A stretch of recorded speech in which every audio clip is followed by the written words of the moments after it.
বাবা কষ্ট দিবেন না, বিশ্বাস করেন আপনার ওই মায়ের শুকনা পা দুটির নিচে আপনার জন্য জান্নাত অপেক্ষা করতেছে। পাঁচের কোনোদিন রাতের বেলা মায়ের শুকনা পায়ের উপরে দুইটা চুমু দিয়ে বলছেন, মা আমি তোমার সাথে অনেক অপরাধ করেছি, মাফ করে দাও। করবেন এটা, সম্ভব হলে মাপ চাবেন, পা ধরে মাপ চেয়ে নেবেন। আর পেছনে কেউ একটা ব্যথার ট্যাবলেটের জন্য আপনাকে ডাকবে না যে বাবা পিরিজপুর বাজারে যাচ্ছিস, আসার সময় একটু গ্যাসের ট্যাবলেট নিয়ে আসিস, বুকে কষ্টে আর সহ্য করতে পারি না। আর কেউ পান আনতে বলবে না, সুপারি আনতে বলবে না। আর এমন সন্তান আমরা আছি যারা তাদের করে যান টুকরা মায়ের লাশটাকে কবরের মধ্যে শোয়াই দিছি। মায়ের ব্যবহার করা সেই খাতটা ঘরের মধ্যে এখনো আছে। মায়ের ব্যবহার করা পানির সেই মাথাটা ঘরের মধ্যে এখনো আছে। মায়ের চোখ দুটিতে লাগানোর সেই চশমাটা এখনো আছে, কিন্তু মা না। বাড়ির বট গাছ হচ্ছে বাবা। সন্তানের চেহারা দেখলে বুঝতে পারে আমার সন্তান কোন কষ্ট আছে। বাপ তোর কি হয়েছে আমার কম? অনেক পাহাড় পরিমাণ বিপদ, তার মধ্যে বাড়ির বট গাছ আপা কি সুন্দর করে বলেছেন, ভয় পাস না, আমি তো আছি। আরে ওই বাপ যান চিরদিনের মতো চলে গেল কবরে। এমন অসংখ্য সন্তান আমরা আছি, ওই আব্বার লাশটাকে ঘাড়ের উপরে বহন করে কবর পর্যন্ত নিয়ে গেছে, আর খবর রাখি না রে বাবা। এ কারণে হাত ধরি, অনুরোধ করি, ইসলামী দেশ যদি বাংলাদেশ হয়, বিশ্বাস করেন আল্লাহ ছাড়া কারো ইবাদত করা হবে না, কোনো মূর্তি কোনো জায়গায় নির্মাণ করা হবে না, সরকারি টাকা দিয়া শহীদদের নামে এত কিছু বড় বড় আয়োজন করা হবে না। আমার ভাইরা, এই আকাশের নিচে জমিনের উপরে সব থেকে শান্তিতে থাকবে বৃদ্ধ মানুষগুলি, কারণ তারা বাবা মা, আর বাবা মার সেবা আল্লাহ তারপরেই করতে বলেছেন। কথা ঠিক কিনা বলে? প্রিয় ভাই সব, রাসূল কারীম সাল্লাল্লাহু আলাইহি সাল্লামের আগে পৃথিবীতে হযরত নূহ আলাইহিস সালাম এসেছেন, হযরত আদমের পরে শীশ আলাইহিস সালাম এসেছেন, হযরত ইব্রাহিম আলাইহিস সালাম আসছেন। একজন নবী আপনি বের করতে পারবেন যেই নবী তার ঈমানিয়াতের পরীক্ষা দেননি? সকলে পরীক্ষা দিয়েছেন, এক একজনের পরীক্ষার ধরন ছিল আলাদা আলাদা, আলাদা আলাদা ছিল। হযরত নূহ আলাইহিস সালাতু ওয়াস সালাম কি ছোটখাটো কোন মানুষের নবী ছিলেন? ওয়া কানু আশাদ্দা মিনহুম কুওয়া, আল্লাহ পাক বলেছেন তোমাদের থেকে শক্তিতে তারা অনেক বড় ছিল, বড় ঘর তারা বানাতো না। তাফসীরে কাশফ, তাফসীরে জালালাইনের মধ্যে এসেছে যে হাতটা মুষ্টিবদ্ধ করে বিশাল বিশাল পাথরের পাহাড়ের উপরে এভাবে ঘষে মারত, ভিতরে একটু গর্ত হয়ে যেত, মাথাটা ঢুকায় দিয়ে দেহটা সেভ করে ফেলতো ডগরি মাছের মতন। এভাবে তারা ভিতরে মাথাটা দিয়া ঘরটা বাইরে, ঘরটা নাই। সকালবেলা উঠে ক্ষুধা লাগছে তো সমুদ্রের মধ্যে নেমে যেত, অনেক লম্বা তারা, সমুদ্রের পানির মধ্যে থেকে বড় বড় মাছগুলি ধরে লেহাজার মাথা ধরে পাহাড়ের উপরে চলে যেত। পাহাড়ের উপরে গিয়ে যে পাশ থেকে সূর্যের আলোটা আসে, এই জায়গায় একটু কিছুক্ষণ ধরে যখন দেখতে একটু গরম হয়ে গেছে, ওখানে দাঁড়িয়ে তার সাবার করে দিত, তার মানে ব্রেকফাস্ট হয়ে গেছে। মুখটা মুছতে মুছতে নিচে আসতো। হযরত নূহ আলাইহিস সালাম যখন তাদেরকে দাওয়াত দিলেন, তারা অট্ট হাসি দিল। নূহ মাথা খারাপ হয়েছে না? আমাদেরকে আযাবের ভয় দেখাও, কেন ভয় দেখাও? আমাদের গায়ে কত বল দেখো। আল্লাহ রাব্বুল আলামিন কোরআন শরীফের মধ্যে বলেছেন, ওয়ালাকাদ আরসালনা নূহান ইলা কওমিহি ফালাবিথা ফীহিম আলফা সানাতিন ইল্লা 50 আমা। আমি নূহের কওমের কাছে তাকে নবী করে পাঠিয়েছিলাম, তিনি তাদের মধ্যে দিনের দাওয়াত দিয়েছেন 950 বছর। মুসলমানেরা কয় বছর? 950 বছর দাওয়াত দেওয়ার ফলে ইসলাম কবুল করেছিল আব্দুল্লাহ ইবনে আব্বাসের মতে মাত্র 80 জন নারী পুরুষ। কয়জন? 80 জন। ওনাকে অত্যাচার নির্যাতনের স্টিম রোলার চালাতে লাগলো। সারাদিন পাথর মেরে মেরে পাথরের স্তূপের নিচে আটকা পড়ে গেছে। হযরত জিবরিল সন্ধ্যাবেলাতে আল্লাহ রাব্বুল আলামিনের কাছে বলেছেন, রব, আপনার নূহ দিনের দাওয়াত দেওয়ার কারণে এখন পাথরের নিচে রক্তাক্ত অবস্থায়, অনুমতি দেন আমি তাকে সুস্থ করে দিই। যদি সুস্থ না হয় আগামী দিন সকালবেলা দিনের দাওয়াত নিয়ে কে বের হবে? তাফসীরের মধ্যে এসেছে আল্লাহ বলতেন, যাও জিবরাইল আমার নূহকে সুস্থ করে দিয়ে এসো। ডানা দিয়ে সমস্ত পাথরগুলি সরাইয়া উঠাইয়া হযরত নূহকে সুস্থ করে দিতেন। সুবহানাল্লাহ। নূহ আলাইহিস সালাম আল্লাহর কাছে বললেন, দাআউতু লাইলা ওয়া নাহারা, আল্লাহ তুমি দাওয়াত দিতে বলছো, দিনেও দিছি রাত্রেও দিছি। ফালাম ইয়াজিদহুম ইল্লা ফিরারা, আমি তাদেরকে পলায়ন পর ছাড়া পাই নাই। তার মানে ওরা আমারে দেখলে পলায়। তাবলীগ জামাতের ভাইরা দেখেন না, বিভিন্ন জায়গায় সকালবেলা যখন তারা নামাজের জন্য ডাকে, বাড়ি বাড়ি যায়, তখন হাজী সাহেব তো শোয়া, উনি তো নামাজ পড়ে নাই, শুয়ে রয়েছে। কলিং চাপতেছে আর বলতেছে, হাজী সাহেব বাসা আছেন নাকি, একটু বেরোন। হাজী সাহেব চিন্তা করে, আল্লাহ এটাই আমাদের আমির সাহেব আইছে, মিথ্যে কথা কবনে কি করি? বউরে কয়, হাজী সাহেব বাড়ি নাই, বাইরে শোয়া, কিন্তু ঘরের মধ্যে। দারোগারে দেখলে যেমন পলায়, এভাবে দিনের দায়ীদেরকে দেখলে কিছু কিছু মানুষ পালাতে থাকে। কথা ঠিক না ভুল বলছি? ইমাম সাহেবের সব থেকে এলাকায় ভয় পায়, দেখবেন যেই মুসল্লি কোনোদিন মসজিদে যায় না। আমি কি ঠিক বলছি না ভুল বলছি? প্রিয় ভাই সব, আমি আপনাদের কাছে যে কথা বলছিলাম, উনি বললেন, এমনি মাগলুবুল ফামতাসির, আল্লাহ আমি এখন নিষ্ক্রান্ত, আমার কোনো পথ নাই, ওদেরকে দাওয়াত দিয়ে দিয়ে আমি ক্লান্ত। আল্লাহ তুমি এবার আমাকে সাহায্য করো। ফামতাসির অর্থ হচ্ছে আল্লাহ তুমি এদের উপরে এখন আযাব দাও। এখানে কিন্তু সাহায্যের কথা বলা হয়নি। আল্লাহ বলেন অপেক্ষা করো। একদিন সকালবেলা জিবরিল আমিন ইসলাম হাতের মধ্যে ভেস্তের একটা ছোট্ট গাছের চারা নিয়ে, কি নিয়ে এসেছিলেন? ছোট্ট গাছের চারা। নূহ, এই গাছের চারাটা উৎকৃষ্ট একটা জায়গাতে তোমাকে রোপণ করতে বলেছেন কে? আল্লাহ। গাছ লাগালেন পাহাড়ের পাশে। এই গাছ চিন্তা করেন, একদিনে যেই পরিমাণ বাড়ে, এক মাসে অন্য গাছ যেভাবে বাড়ে, বাড়তেছে শুধু, বিরাট প্রকাণ্ড গাছ হয়ে গেছে। আল্লাহ এবার কি করবো? আল্লাহ বললেন, করা টানো, এটা কাটো। পৃথিবীর সর্বপ্রথম কাঠ মিস্ত্রি হযরত নূহ আলাইহিস সালাম চিৎকার করে বলেন সুবহানাল্লাহ। প্রিয় ভাই সব, 320 কারা লোক বের করা হলো, কাঠ বের করা হলো। আল্লাহ বললেন, খিল দিয়ে দিয়ে আটকাবে। জিবরিল তোমাকে দেখায় দেবে, চিন্তা করো না।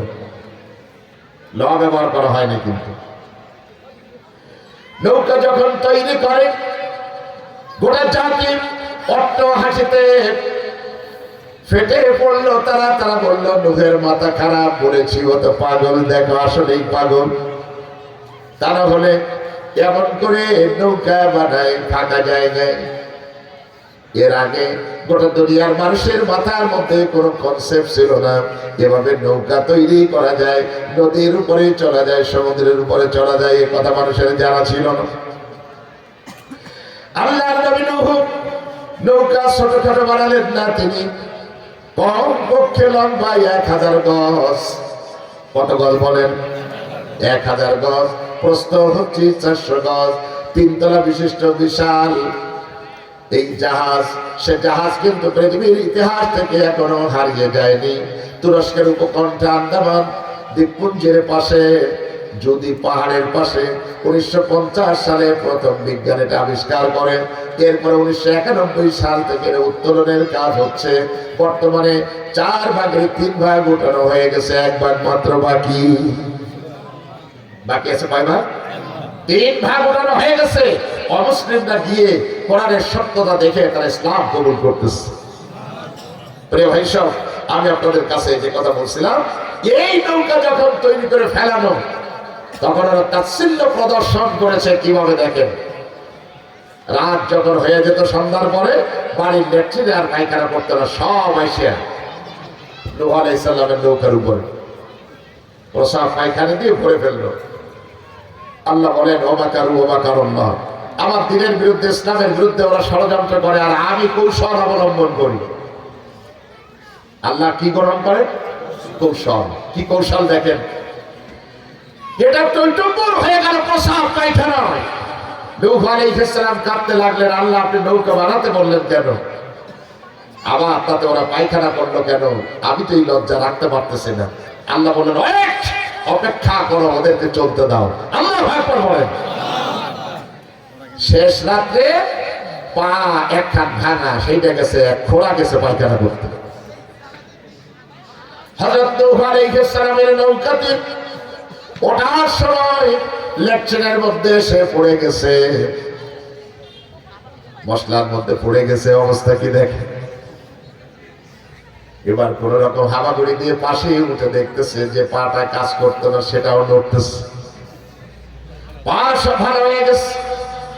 পুরো দেশের মধ্যে এ কথা প্রচার হয়ে গেল, নূহের নৌকার মধ্যে বিকলঙ্ক কোন ব্যক্তি যদি গোসল করে তাহলে তার পা ভালো হয়ে যাবে, হাত ভালো হয়ে যাবে, চোখ ভালো হয়ে যাবে। শুরু হয়ে গেল এবার গোসল করা। ব্যবস্থা কার? আস্তে বললেন না, জোরে বলেন কার? আল্লাহ বললেন দাঁড়াও, তোমার নৌকা ধুইয়ে বুঝে সাফ করে তোমার হাতে আবার দিচ্ছি, চিন্তা করো না। এরকম করতে করতে সমস্ত পায়খানা বলে দিয়ে গোসল করে করে তারা সব সাবার করে দিল, আর পায়খানা নেই। এবার বাড়ি থেকে এক গ্রুপ পানি আনিয়ে নৌকার মধ্যে ঢাইলে, তাই দিয়ে আবার সুন্দর করে ডইলে ডইলে নিজেরা তো গোসল করে, এরপরে আবার পাত্র ভরে ভরে দিয়ে যায়। কি সুন্দর কাহিনী। প্রিয় ভাই সব, নূহ আলাইহিস সালামের 4 সন্তান ছিলেন। কয় সন্তান? হাম, শাম, ইয়াসের, আর একটা হচ্ছে আল্লাহ দুশমন। এই 3 সন্তান যারা ইসলাম কবুল করেছিলেন হযরত নূহের হাত দিয়ে, আল্লাহ রাব্বুল আলামিনের প্রতি ঈমান যারা এনেছিলেন, সেই 80 জনের মধ্যে তারাও ছিল। উঠে গেল সব ডেকের মধ্যে। আল্লাহ বলেন উঠো সব। এক বার্ধক্যে পৌঁছানো নারী, পিঠটা বাঁকা, হাতের মধ্যে লাঠি নিয়ে চলে। সে বলল নূহ, তোমাকে তো আমি ছেলের মতো দেখি। আচ্ছা তুমি বলতেছো ঝড় বন্যা হবে, এটা হবে, আমি বুঝবো কেমন করে? আম্মাজি, যখন তুমি দেখবে তোমার চূড়ার নিচ থেকে বক করে পানি উঠতেছে আর উপর থেকেও পানি পড়তেছে, বুঝবে এখন বন্যা শুরু হয়ে গেছে। বাবা নূহ, আমি ভালো করে চোখে দেখি না কখন পানি উঠবে, বাইরে কখন পানি জমবে, আমি বুঝতে পারবো না। তোমাকে দায়িত্ব দিলাম, আমাকে একটু নৌকায় উঠায় দিও, আমাকে না নিয়ে জন্য তুমি সরবে না। وهي تجري بهم في موج كالجبال ونادى نوح ابنه يا بني اركب معنا ولا تكن مع الكافرين। পাহাড়ের মতো উঁচু হয়ে এই জাহাজ চলতে লাগলো, হাঁটু পর্যন্ত কেমন পানি হয়ে গেছে, চতুর্দিকে পানি। হযরত নূহ আলাইহিস সালাতু ওয়াস সালাম জাহাজটা চড়া শুরু করেছে। আল্লাহর নবী হযরত নূহ আলাইহিস সালাতু ওয়াস সালাম দেখলেন তার অবদ্ধ সন্তানকে না তার পাশ থেকে যায়, হাঁটু পর্যন্ত পানি।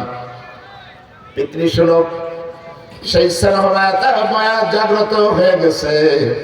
আল্লাহর নবী হযরত নূহ হাত বাড়িয়ে বললেন ইরকাম মা'না, ওকে না, এভাবেই তুমি দৌড়িও না, আমার হাত ধরে তাড়াতাড়ি জাহাজে ওঠো।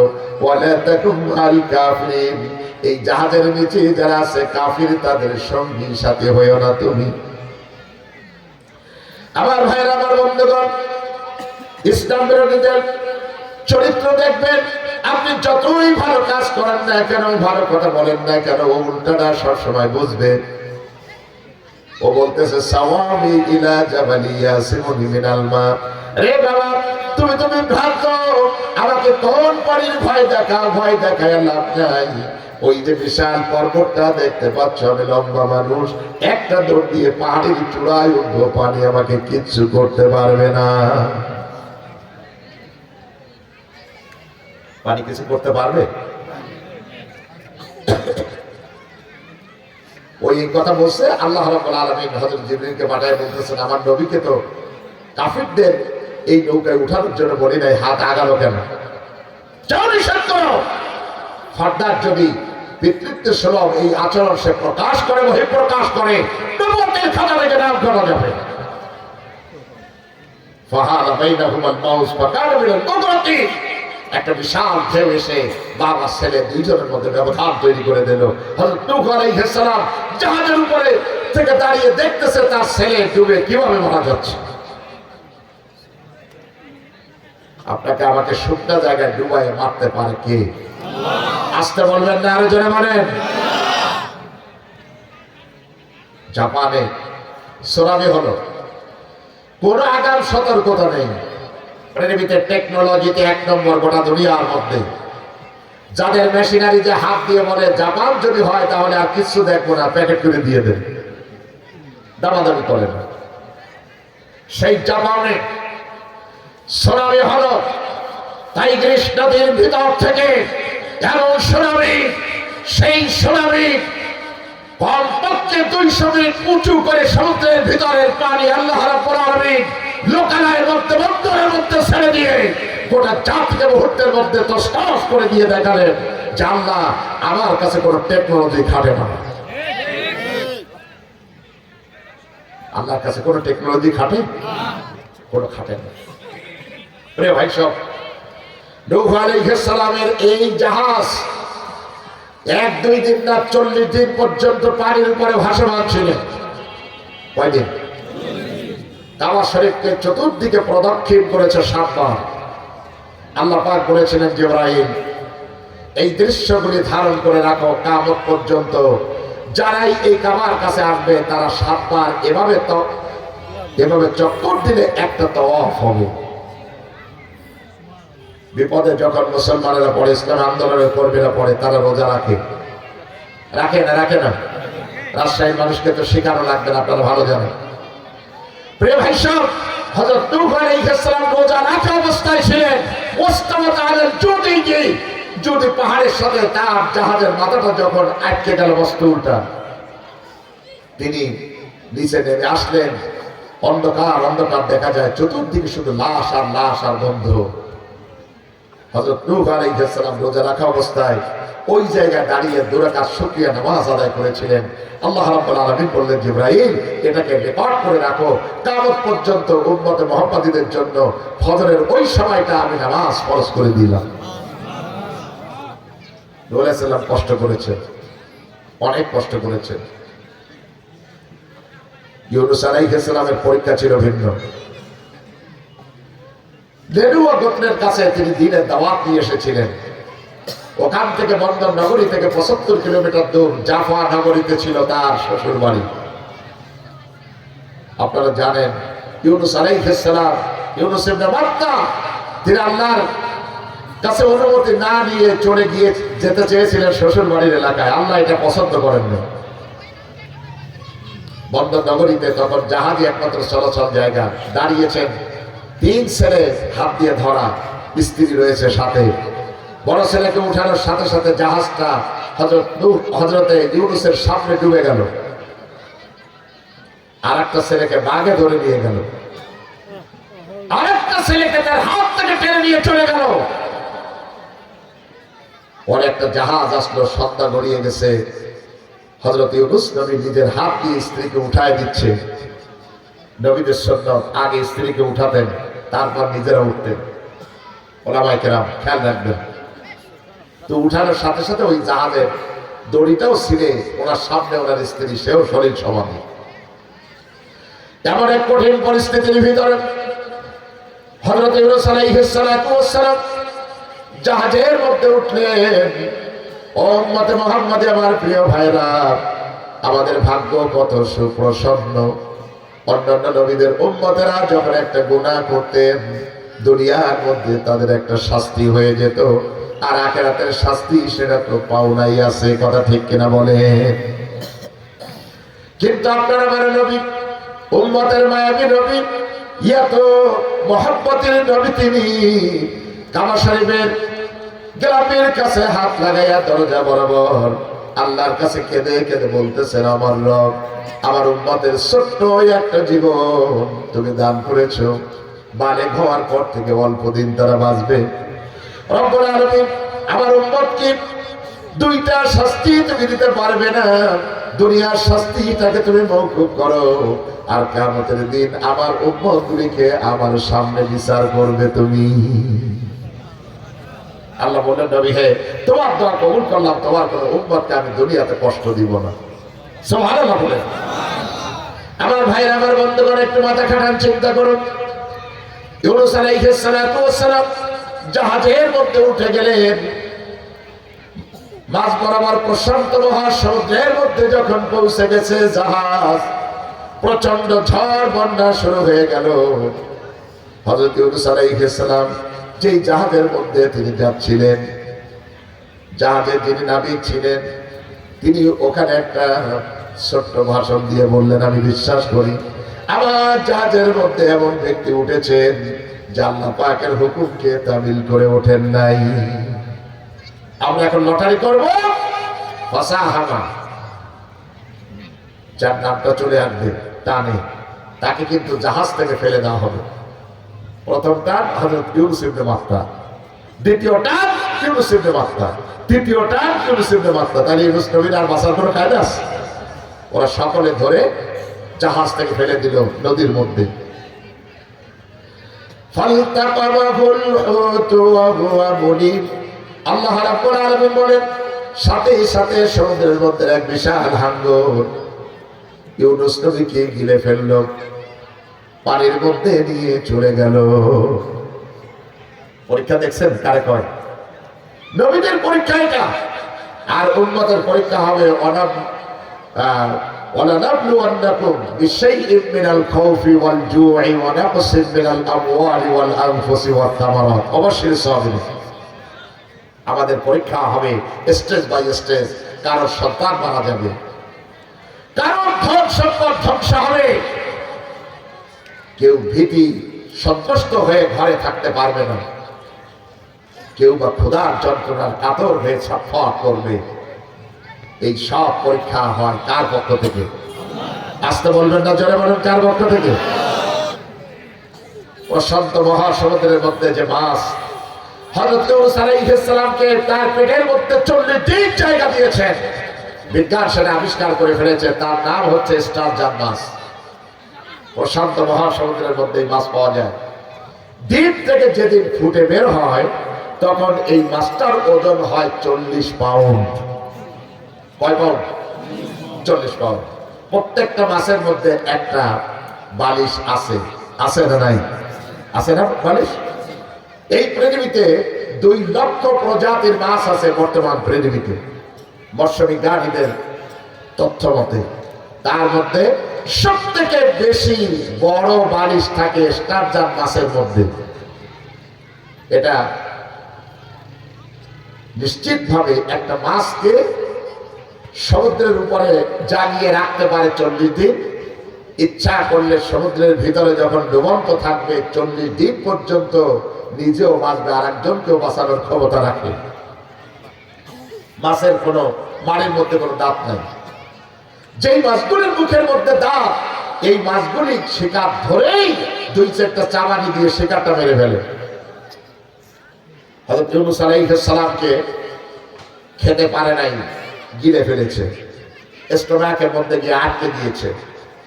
40টা দিন পর্যন্ত তার বদ হজম হয়েছে, কিছুই খেতে পারে না, মাছটা শুধু দৌড়ে বেড়াচ্ছে। ত্রিবিধ অন্ধকার, রাতের অন্ধকার, পানির অন্ধকার, আর মাঠে মাছের পেটের আবরণের অন্ধকার। এই ত্রিবিধ অন্ধকারের মধ্যে ইউনূস নবীর ডাক কেউ শোনে নাই। শুনেছেন কে? আসতে বলবেন না, আরো জোরে বলেন, কে শুনেছেন? হযরত ইউনূস আলাইহিস সালাতু ওয়াস সালাম মাছের পেটের মধ্যে বসে বারবার পড়তেছেন, সবাই বলুন আমার সাথে, লা ইলাহা ইল্লাল্লাহ আনতা সুবহানাকা ইন্নী কুনতু মিনাজ জালিমিন। আল্লাহ, তুমি ছাড়া কোনো মাবুদ নেই, তুমি ছাড়া ইবাদত করার কেউ যোগ্য নেই। সুবহানাকা, তুমি পবিত্র। ইন্নী কুনতু মিনাজ জালিমিন, আমি স্বীকার করতেছি আমি জুলুম করে নিজের উপরে জুলুম করে ফেলেছি, জুলুম বাসদের অন্তর্ভুক্ত হয়ে গেছে। তুমি যদি আমাকে মাফ না করো। আল্লাহ বললেন, জিবরাইল, ত্রিবিধ অন্ধকার, অন্তরিক্ষে কেউ শোনে নাই, সমুদ্রের মধ্যে কেউ শোনে নাই, জমিনের মধ্যে কেউ শোনে নাই, কিন্তু আকাশ যিনি চালায়, জমিন যিনি চালায়, সেই রব্বুল ইজ্জত ওয়াল জালালের কাছে ইউনুস ইবনে মাত্তার মাছের পেটের মধ্যে ওই শব্দ চলে গিয়েছে। সুবহানাল্লাহ। যাও, চলে যাও, আমার ইউনুসের যেই মাছটা গিলে ফেলেছে তাকে ওর পেটের কাছে গিয়ে তাকে নাভির কাছ থেকে একটা বুদ্ধি শিখায় দিয়ে আসো। যদি বুদ্ধি নেই তাহলে অবশ্যই আমি আল্লাহ তাকে মাছের পেটের আযাব থেকে মুক্ত করে দেব। সমুদ্রের সমস্ত ফেরেশতাগুলি হযরত জিবরাইলের নেতৃত্বে চলে গিয়েছেন ইউনুস ইবনে মাত্তার যেই মাছের পেটের মধ্যে ছিল, মাছের পেটের মাছের সেই নাভির কাছে গিয়ে মুখ লাগায় বলতেছে, আল্লাহর নবী ইউনুস, আমি সাধারণ কোনো ফেরেশতা নই, আমি আল্লাহর আজ্ঞাবাহী ফেরেশতা, আমার নাম জিবরাইল। তুমি কষ্টে আছো, দুনিয়ার কেউ জানে না, কিন্তু আকাশের মালিক তিনি জানেন। আমাকে প্রেরণ করেছেন, তুমি বাঁচার জন্য ক্ষতি করতেছো, আল্লাহর কাছে বলতেছো। আল্লাহ রাব্বুল আলামিন আমাকে পাঠিয়েছেন এই কারণে, জান্নার জান্নাতের সাথে আরশারিমের জলাটের মধ্যে আল্লাহর নামের সাথে একজনের নাম লেখা আছে, তার নাম হচ্ছে মুহাম্মদুর রাসূলুল্লাহ। নাম কি? মুহাম্মদুর রাসূলুল্লাহ। তুমি দেরি করো না, তুমি ওই নবীর তফাইল আল্লাহ পাকের কাছে মাপ চাও, তোমাকে আল্লাহ মাফ করে দিবেন। হযরত ইউনূস আলাইহিস সালাম দোয়া ইউনূসের সাথে আল্লাহর কাছে দোয়া করলেন, রব্বুল আলামিন, এই পৃথিবীর অগণিত অসংখ্য রাসূলের মধ্যে তোমার একজন স্পেশাল নবী আসবেন, তার নাম হলো মুহাম্মদ, যার নামটা তুমি আরশ আজিমের সাথে লুকিয়ে রেখেছো। আল্লাহ, ওই নবীর নামের উসিলায় তুমি আমাকে মাফ করে দাও। আমার বন্ধুগণ, আল্লাহ রাব্বুল আলামিন বলেন, ফালাউলা আন্নাহু কানা মিনাল মুসাব্বিহিন লালাবিথা ফি বাতনিহি ইলা ইয়াউমি ইউবআথুন। ইউনুস যদি আমার নবীর নামের এই দরুদ না পড়তো, তাসবিহ না পড়তো, তাহলে ইউনুস নবীকে কিয়ামত পর্যন্ত মাছের পেটেই থাকতে হতো। ওই খাওয়া হয়েছে বলে ভাইরা আমার, হযরত মূসা আলাইহিস সালাম সবথেকে বেশি সংগ্রাম করেছেন পৃথিবীর পরাক্রান্ত এক বাদশার বিরুদ্ধে, তার নাম ফেরাউন। নাম কি? ফেরাউন। 2008 সালে সরকারি সফরে আমার দেখার সুযোগ হয়েছে নিজের চোখে। প্রিয় ভাই সব, একটু চিন্তা করুন, না দেখাটা 7,70,000 বনী ইসরাঈল রাতের আধারে হযরত মূসা আলাইহিস সালামের নেতৃত্বে তারা দেশ ছেড়ে চলে যাচ্ছে। পরীক্ষাটা কেমন দেখেন, এক দুইজন না, তাদের কাছে কোনো যানবাহন নেই, মায়েদের পেটের মধ্যে বাচ্চা, কোলের মধ্যে বাচ্চা, পিঠের মধ্যে বাচ্চা, আর ছোট ছোট বাচ্চাগুলিকে বাবারা সব কোলের মধ্যে করে নিয়ে ছোট্ট ছোট্ট টুকুলি নিয়ে রাতের আধার। এদিকে আবার কিপ্তি অর্থাৎ ফেরাউন তার দলবল যেন না জানে, এই কারণে তাদেরকে বের করে নেওয়ার প্রচেষ্টা করা হচ্ছে। এক হয়ে গেছে।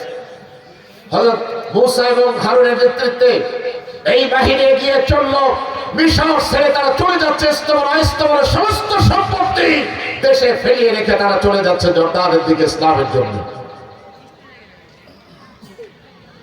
আমার ভাইয়ের, আমার বন্ধুগণ, 7,70,000 বনী ইসরাঈলকে সাথে করে নিয়ে আল্লাহ নবী হযরত মূসা আলাইহিস সালাতু ওয়াস সালাম মিশরের শেষ প্রান্ত আর জর্দানের প্রান্ত সীমায় অবস্থিত উত্তল তরঙ্গ মালা বেষ্টিত নীল নদীর পাশে গিয়ে উপস্থিত হয়ে গেছে।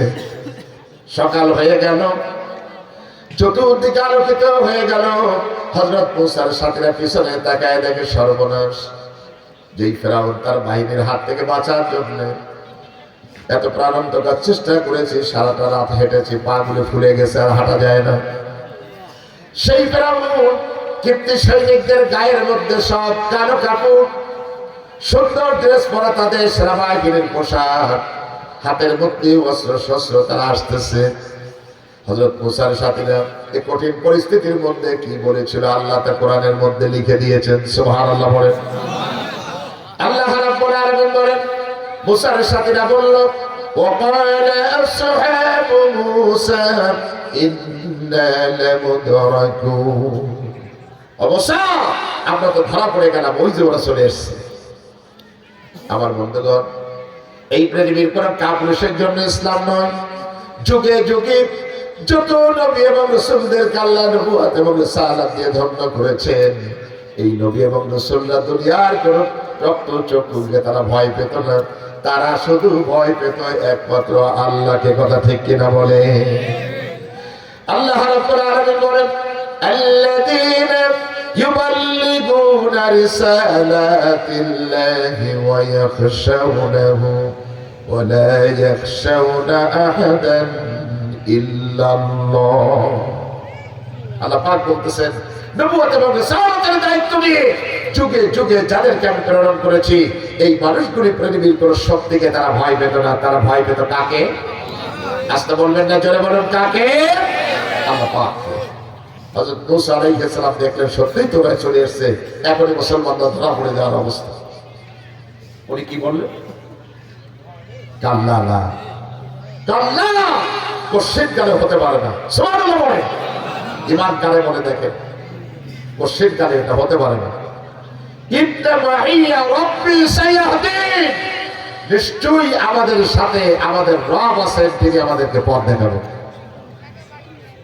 কি সুবহানাল্লাহ বলতে ইচ্ছা করে না নাকি? রাত হয়ে গেছে, একটার ব্যাটারি শেষ নাকি? আমরা শেষ করে দেবো, বেশিক্ষণ আপনাদেরকে কষ্ট দিব না। তো এই সময় উনি বললেন, নিশ্চয়ই আমাদের রব আমাদের সাথে আছে, তিনি আমাদেরকে পথ দেখাবেন। আর সাজিব খুশি হয়ে গেল। আল্লাহ বললেন, জিবরাইল শীঘ্রই যাও, ফেরাউনের দলবল দিয়ে সব উপস্থিত, সুতরাং দেরি করো না। আমার মুসাকে বলো, ফাদরিব বিআসাকাল বাহর, হাতের যে লাঠিটা আছে লাঠিটা দিয়ে নীল নদের উপরে একটা আঘাত করুন। আঘাত করছেন একটা হযরত মুসা, রাস্তা হয়েছে 12টা। সুবহানাল্লাহ পড়বে? রাস্তা কয়টা হয়েছে? 12টা। 3 তারিখ, 4 তারিখ, 5 তারিখ আগস্টের গোটা বাংলাদেশের অবস্থা কি ছিল একটু ভাবেন।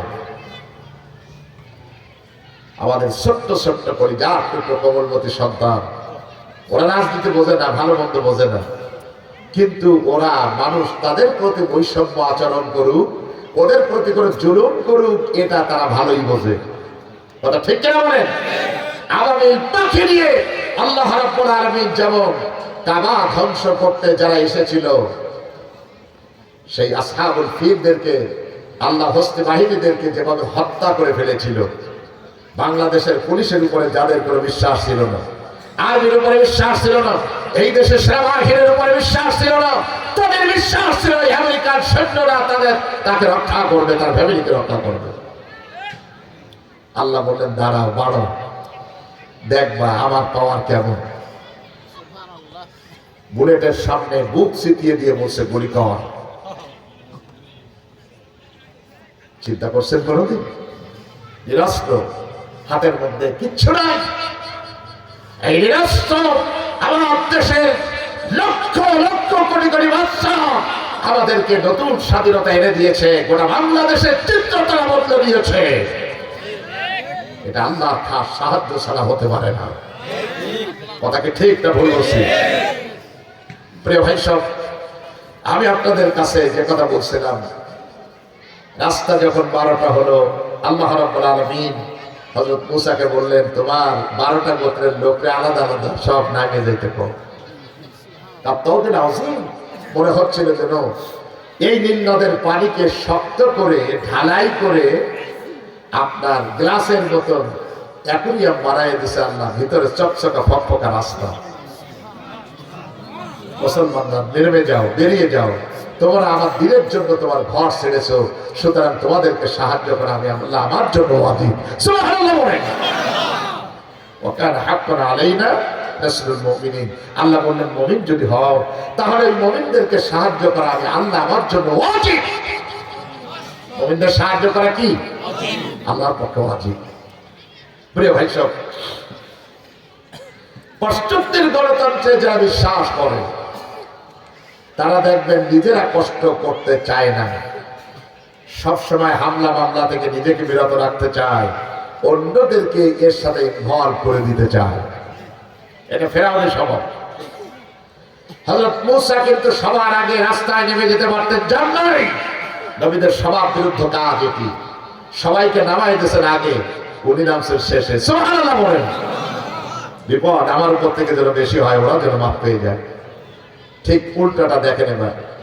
পাশ্চাত্যের গণতন্ত্র এ রাজনীতির সাথে যারা যুক্ত, আন্দোলন সংগ্রামে তাদেরকে কোনোদিন রাস্তায় পাবেন না। এসি লাগানো গাড়ি, এসি লাগানো বাড়ি, এসি লাগানো অফিসে বসে নির্দেশ দেয়, আর বিকাল বেলা রিমোট চেপে চেপে বাংলাদেশের খবর দেখে পত্রিকার পাতায় আর টেলিভিশনে। কথা ঠিক কিরকম? গরিব মানুষ মরে আর ওনাদের আন্দোলন চাঙ্গা হয়। আহারে রাজনীতি। ফেরাউন তিনটা বড় বড় হাতির উপরে তার রাজপ্রাসাদ বসানো, সকল মন্ত্রীদের পাশার নিচে এক একটা বড় বড় হাতি। এখানে এসে ফেরাউন বলতেছে, রে হামান, এই প্রধানমন্ত্রীর দিকে হয়। যে মহারাজ, বুঝলাম না খরস্রোতা নদী নীল, এর মধ্য থেকে এত সুন্দর সুন্দর চকচকা ফকফকা রাস্তা করলি কবে রে?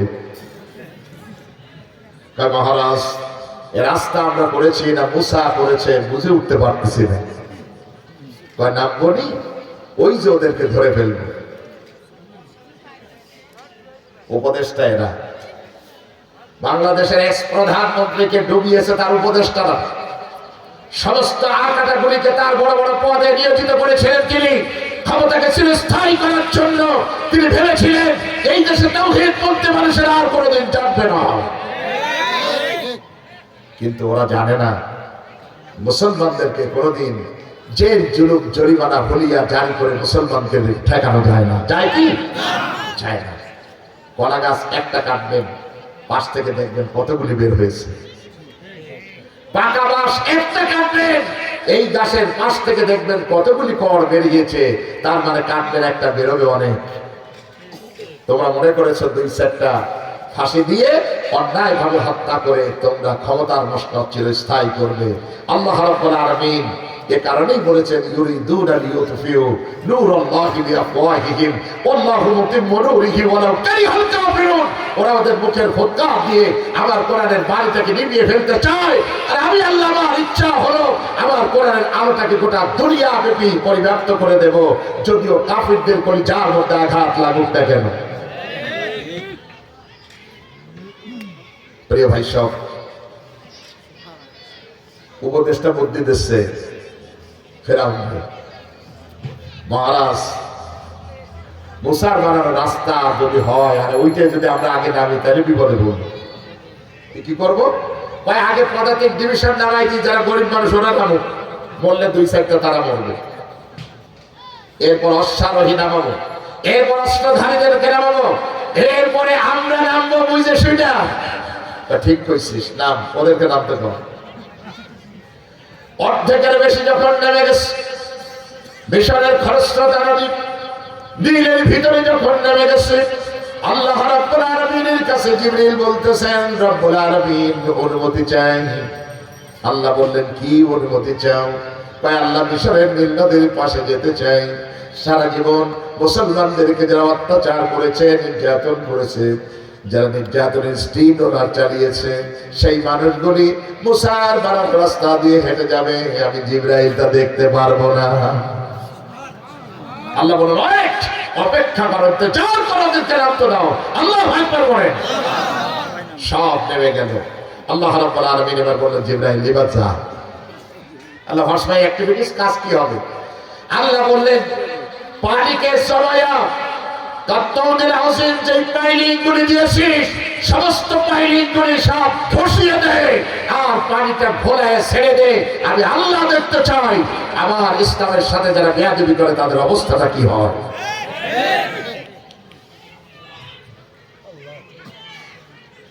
ভাই সব ওই আল্লাহর ক্ষমতায় এখনো আছে না নাই? কি যারা বলেন নাই তাদের এখনো মনে হয় সন্দেহ আছে। আল্লাহ সেই পাওয়ার কি এখনো আছে না নাই? দক্ষিণ পশ্চিম অঞ্চলে যখন সুন্দরবন কেন্দ্রিক বিশাল জলোচ্ছ্বাস হলো, ঘূর্ণিঝড় হলো আয়না, আমার ইউনিভার্সিটির ছেলেরা এসে বললো, স্যার চলেন না যাই ঘুরে আসি, আমাদেরকে জরিপ করতে দিয়েছে, সার্ভে করতে দিয়েছে গভর্নমেন্ট। ওরা ওখানে গিয়ে ক্ষয়ক্ষতি নিরূপণের জন্য বিভিন্ন জায়গায় ওরা পরীক্ষা নিরীক্ষা করেছে। তাতে দেখা গেছে সমুদ্রের ভিতরে একটা জায়গাতে 56 সেকেন্ড এই ঘূর্ণিঝড়টা অপেক্ষা করেছিল। কয় সেকেন্ড? 56 সেকেন্ড।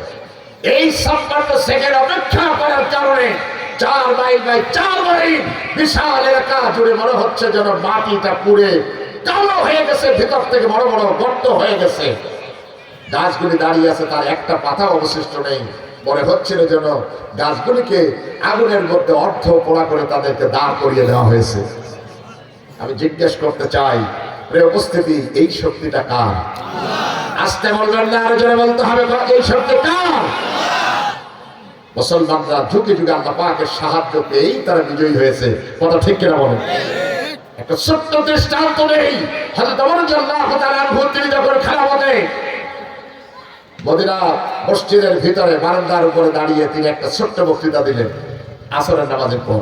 বলেন সাথীরা, আগামী দিন আফ্রিকা মহাদেশের ভিতরে কালেমা ঘোষিত পতাকা উড্ডীন করার জন্য এই অভিযানে যেতে যেতে তোমরা কে কে প্রস্তুত আছে হাত উঁচু করো। 1-2 জন না, 60,000 হাত উঠছে। কয় হাজার? জোরে বলুন। 60,000। আমিরুল মুমিনিন হযরত ওমর বললেন, রাষ্ট্রীয় ব্যস্ততার কারণে আমার যাওয়া হবে না, তবে হ্যাঁ, আগামী দিন সকাল বেলায় আমি তোমাদের সেনাপতি নিযুক্ত করে দেব। তার আদেশ মানে আমারই আদেশ। তোমরা প্রস্তুতি নাও। একজনের ঘোড়ায় 2 জন আমি এলাও করবো না, প্রত্যেকের জন্য সেপারেট ঘোড়া লাগবে। মসজিদে নববীতে সব ফজরের নামাজ পড়ছে 60,000 ঘোড়া নিয়ে, 60,000 নবীজির সাহাবী।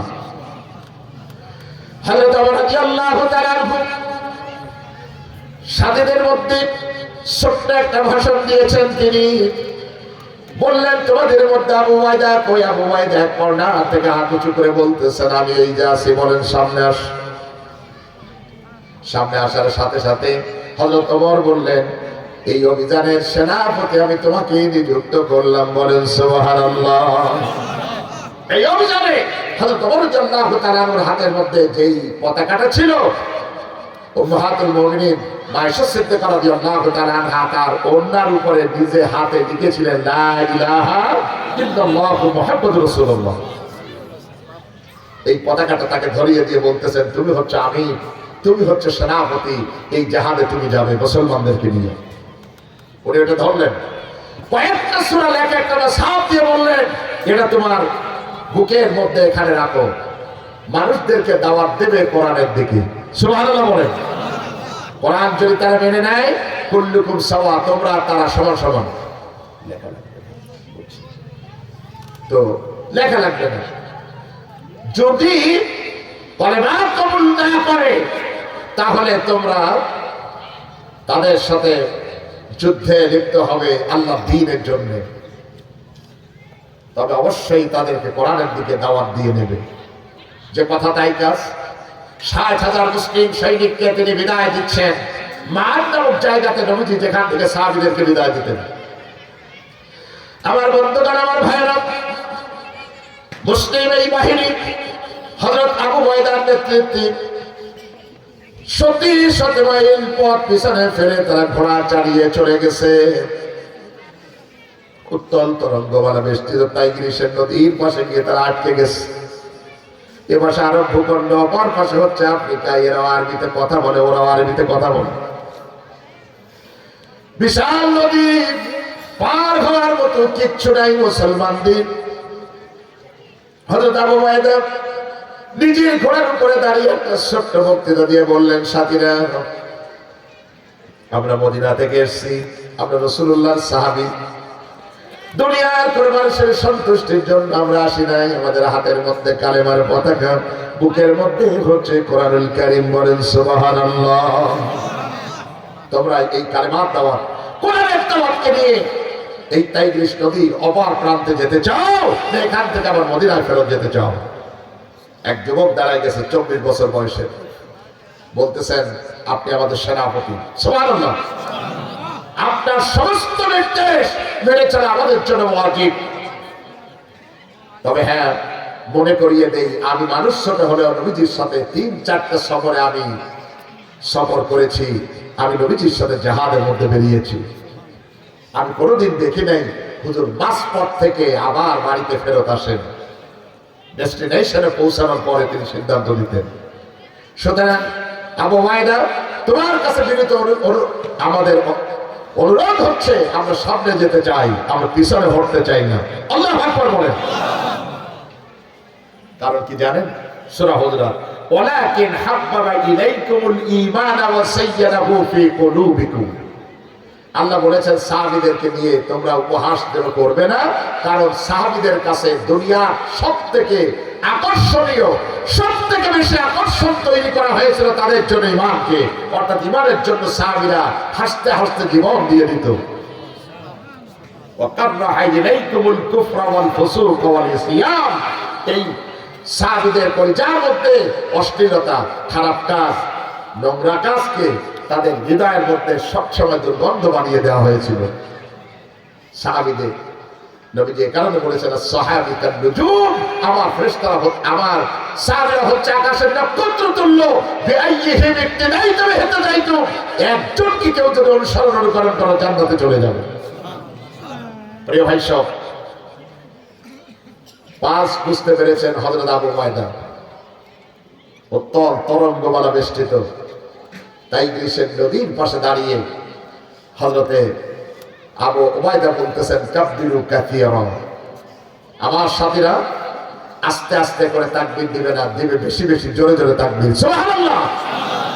আর আমার ঘোড়াটা আমি যেদিক থেকে চালিয়ে দেই, তোমরাও ঘোড়াটা সেদিক থেকে চালিয়ে দেবে। খবরদার পিছনে হটো না। হাদিস শরীফ তাফসীরের ভিতরে এসেছে, হযরত আবু উবাইদা নিজে জোরে তাকবীর ধরে দিয়ে নিজের ঘোড়াটা উত্তল তরঙ্গমালা বেষ্টিত টাইগ্রিসের নদীর উপর দিয়ে ছুটিয়ে দিয়েছেন সবার আগে। তার দেখা দেখি আল্লাহ নবীর সাথীরা একজন দুজন নয়, 60,000 তারা পিছনে সব ঝাঁপিয়ে পড়েছে। বলেন সুবহানাল্লাহ। মুহূর্তের ভিতরে উত্তল তরঙ্গমালা বেষ্টিত টাইগ্রিসের নদী পার হয়ে মুসলমানরা অপার প্রান্ত চলে গেছে। আবু উবাইদার কনফিডেন্স কেমন!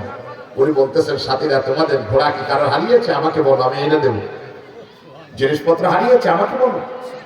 তো একজন যুবক বলতেছেন, আমিরুল মুমিনিন, না আমাদের সেনাপতি, আমি একটা পেয়ালায় করে পানি খাচ্ছিলাম, হঠাৎ করে তোমার ঘোড়াটা যখন তুমি ছুটিয়ে দিলে, আমার ঘোড়াটা দাঁড়ালো না, তোমার ওইটা দেখে ও আগে ঝাঁপাই বসছে। তো ঝাঁপাই করতে গিয়ে দেখেছি তার হাত থেকে আমার হাত থেকে গ্লাসটা পড়ে গেছে। ওই গ্লাস আমার হারিয়ে গেছে। উনি বললেন, ভয় পেও না, তোমার ওই গ্লাসটা তোমার পাশে আসা পর্যন্ত একটু অপেক্ষা করো। সাহাবীরা কথা বলতেছেন, এর মধ্যে ঠুট করে একটা শব্দ হলো। হযরত আবু উবাইদা বললেন, তুমি তোমার গ্লাসটা হারিয়ে যাওয়া গ্লাসটা দেখো, ফিরে পেয়েছো কিনা। সে বলল, হ্যাঁ তা তো পেয়েছি। ওয়া কানা হাক্কান আলাইনা নাসরুল মুমিনিন। মুমিনরা শুধু আমরা যদি মুমিন হই, আমাদেরকে পরাজিত করার পাওয়ার পৃথিবীর কোন শক্তির নাই। আছে কি? বাংলাদেশে বিশেষ করে আমার খুলনাতে হামলা হয়েছে। ইসলামী ছাত্র শিবির এবং অন্যান্য যারা ইসলামপন্থী মানুষ রাজপথে নেমেছিল, তাদের এখানে হামলা হয়েছে বিএনপির নামে। আমরা ঝগড়া করতে চাই না, তবে এতটুকু কথা বলতে চাই, আমরা ব্যক্তি স্বার্থের কারণে রাজনীতিতে যুক্ত হই না। আমরা যা করি সব আল্লাহর জন্য। মুসলমানরা যা করে কিসের জন্য? আল্লাহর জন্য। এটা সত্য হাদিস। জাবির বিন সামুরা নামক একজন যুবক সাহাবী হুজুরের সামনে দাঁড়ানো আছে। হুজুর বললেন, দাঁড়িয়ে আছো কেন? ইয়া রাসূলুল্লাহ, আমি আপনার কাছে একটা পদ পদবি চাই, একটা পদ দেন না আমার একটু। হুজুর তার দিকে তাকায় বলতেছেন, জাবির বিন সামুরা নাস নাস আলিল ইমারা, খবরদার ইসলামী স্টেট, ইসলামী ভূখণ্ডের ভিতরে মুসলমানরা কোনো দায়িত্বপূর্ণ পদ চেয়ে নেবে না। ফাইন্নাকা ইন উতিতাহা উকিলতা ইলাইহা, যদি তুমি চেয়ে কোনো পদ নাও, আল্লাহ পাকের ওকালতের হাতটা তোমার মাথার থেকে সরে যাবে। আল্লাহ বলবেন তুই তোর পদ নিয়েই থাক। ওয়া ইন উতিতাহা আন গায়রা মাসআলাতিন, চাওয়া ছাড়া ইসলামী নেতৃবৃন্দ যখন তার উপরে দায়িত্ব দেয়, দেখবেন তারা কিভাবে কাঁদে, কারণ তারা জানে এই দায়িত্বের ভার বহন করা কত কঠিন। আমরা তো সেই ধরনের একটা নেতৃত্ব বাংলাদেশে আসুক আমরা চাই। কথা ঠিক কিনা বলেন? আল্লাহ রাব্বুল আলামিন কথাগুলি আমাদেরকে আমল করার তৌফিক যেন দান করেন। সর্বশেষ আমি একটা ছোট্ট অনুরোধ করব, ঘরগুলি এখন হয়েছে আব্বা আম্মার জন্য বন্দিশালার মতো। আমাদের আব্বা আম্মার প্রতি আমরা খেয়াল রাখি না। আমাদের ইউনিভার্সিটির ছেলেরা মাইক্রোবায়োলজির মধ্যে নিয়ে আমাকে দেখিয়েছে, স্যার দেখেন এই যে জার দেখতেছেন, এই জারের মধ্যে কি? আমি বললাম এটা কোনো কেমিক্যাল। ছেলেটা বললো না, কেমিক্যালস না। তাহলে কি?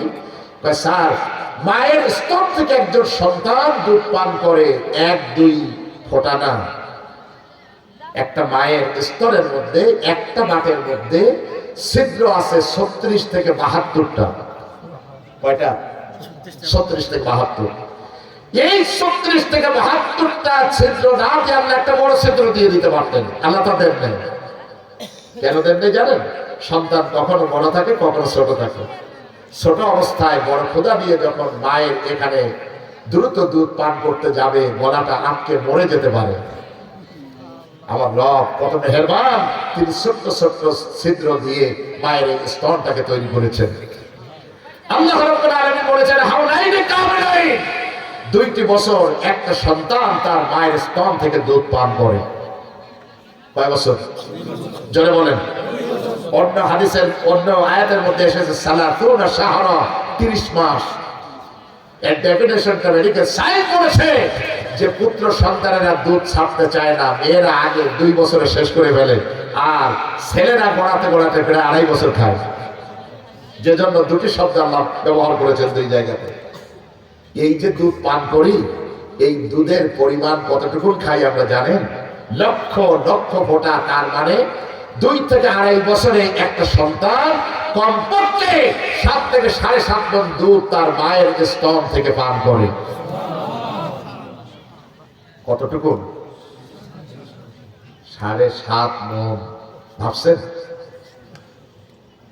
আমার ছেলেরা, আমার ইউনিভার্সিটির মাইক্রোবায়োলজির ছেলেরা আমাকে দেখিয়েছে, স্যার দেখেন মায়ের স্তন থেকে যে দুধ পান করি আসলে ওটা দুধ না। কি হাউ অ্যাস্টোনিশড, এরকম কথা তো কেউ বলে না। ভাই স্যার তাহলে ভিতরে আসেন দেখাই। ভিতরে নিয়ে গেছে, জারটা বের করে দেখাচ্ছে, বলেন তো এটা কি? আমি বললাম এটা কেমিক্যাল। ছেলেটা বললো না, কেমিক্যাল নয় স্যার। মায়ের স্তরের এই দুধ পাত্রের মধ্যে ধরে আগুনের উপরে দিয়ে আমরা জ্বালিয়েছি। জ্বালিয়ে দেখি স্যার সর্বনাশ, পৃথিবীর কোনো ন্যাচারাল দুধের মতো ধরন হলো না। আর একটু বেশি জ্বালানোর পরে বের হলো ঠান্ডা ঠান্ডা চাকা চাকা একেবারে ব্লাড, রক্ত।